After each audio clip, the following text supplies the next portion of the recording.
Hi, boys and girls. Now we're going to read the story Before the Railroad Came.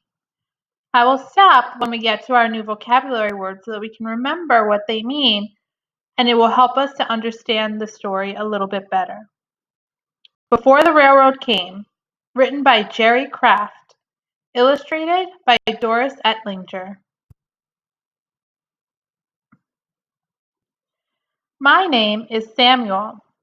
I'm 7 years old and I live on a ranch in Texas. Now, if you remember, the word ranch is one of our vocabulary words, and it means a large area of land where cattle and other animals are born and live. So Samuel lives on a ranch. Working on a ranch is hard work, but it used to be much harder. Before the railroad came, Dad had to take long trips to get our cattle to the market. There's another one of our vocabulary words, railroad. Railroad. Remember, a railroad is a track of rails for trains to travel across. So before that came to town, his dad had to take long trips.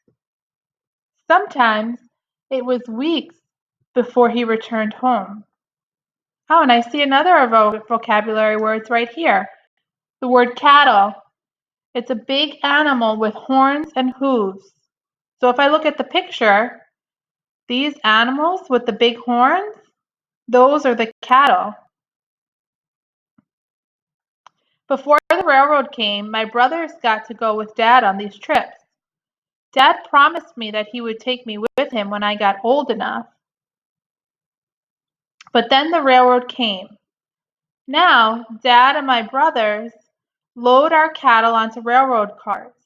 The train takes the cattle all the way to the market.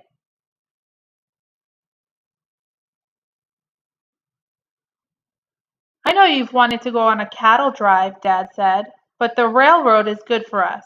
It makes our lives a lot easier. Another one of our vocabulary words is the word drive. In this story, the word drive means the act of taking animals to a place. So Dad knows that Samuel wanted to take the cattle to the market with him, to go on a cattle drive. By the way, Dad said, I have a surprise that may make you change your mind about the railroad. What kind of surprise? I asked. We're all going to take the train to Dallas, Dad said. We'll visit Grandma and Grandpa there. I had never been to Dallas before. Before the railroad came, I could never imagine visiting Dallas. But we're on our way there right now. I can't hardly wait to get there.